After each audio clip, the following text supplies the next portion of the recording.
ऐसे महान विश्व विजयी त्रिभुवन विजयी अगर काम से कुछ मिनट आप अपने को बचा पा रहे हैं तो आप समझो आपको युक्ति मिल गई जिससे आप उस पर विजय प्राप्त कर लेंगे। तो हमारा स्वभाव बन गया है हारना, नहीं हारना। हम प्रभु के जन हैं, इसके घर का दरवाजा बंद करना पड़ेगा आने का। 100 बार गिरो फिर भी पीछे मुड़ो मत, अगला कदम आगे बढ़ाओ, जीत जाओगे।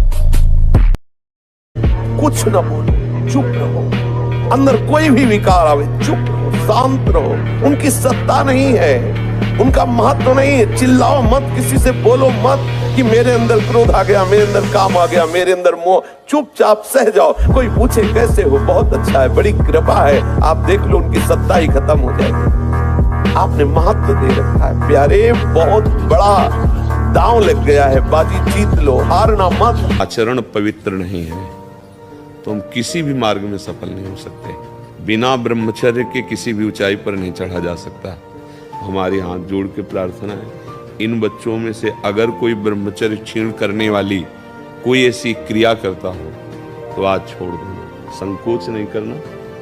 देखो आजकल मोबाइल सबके पास रहता है, अगर आप अपने को संयम में नहीं रखेंगे तो उसमें गलत दृश्य देखेंगे। हम जो बोलते हैं, जो देखते हैं, जो सुनते हैं, वही हमारा चिंतन होता है, और जो चिंतन होता है वैसे ही हमारी आदत बन जाती है, वैसे ही हम क्रिया करते हैं। तो जब तक ब्याह ना हो तब तक ब्रह्मचर्य का भाव हो। आप 1 साल ब्रह्मचर्य रहकर देखिए, नमक रोटी खाइए आप, और आपसे अगर कोई हाथ मिला ले तो उनसे बात कर लो। 1 साल केवल आप ब्रह्मचर्य रहिए, व्यायाम संयम से रहिए, आपसे कोई हाथ मिला ले तो बताओ चाहे टेढ़ा को आप उठा के पटक देंगे, क्योंकि ब्रह्मचर्य का बल।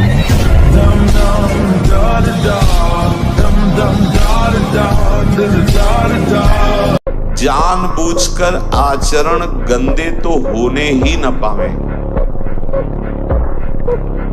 जानबूझ के आप कोई दृश्य देख रहे हैं, कोई बातें कर रहे हैं, कोई क्रियाएं कर रहे हैं, ये जानबूझकर तो किसी भी तरह से अशुद्ध आचरण होने न पावे।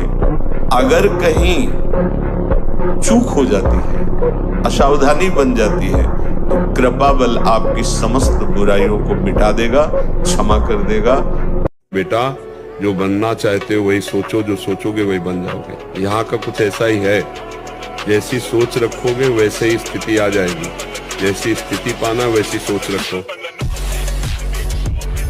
महाराज जी, हम ब्रह्मचर्य का पालन नहीं कर पाते, ब्रह्मचर्य के नियम का पालन हम क्यों नहीं कर पाते महाराज जी?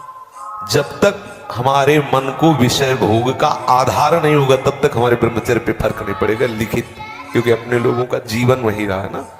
हमारे इंद्री को संयोग जनित कोई क्रिया, कोई व्यक्ति, कोई स्थान जब तक आधार नहीं मिलेगा तब तक वो हमें नष्ट नहीं कर सकते, क्योंकि संसारिक पुरुष उसका चिंतन करके विकल हो जाएगा, लेकिन उपासक का क्रास चिंतन चलता रहता है। उपासक तो वही है जो उसका प्रधान भगवत चिंतन है, और रपट गया तो विषय चिंतन में जाता है, तो क्रास चिंतन होता है। इसलिए वो इतना बलवान चिंतन नहीं है कि उसको भ्रष्ट कर सके। पक्का समझ लेना, सबके हृदय में ऐसा क्रास चिंतन होता है, वो काटता रहता है। विकार जो है वो हमारे भजन को काटता है, तो भजन जो है विकार पर हावी रहता है, दोनों का युद्ध चलता रहता है, एक दिन विजय हो जाती है।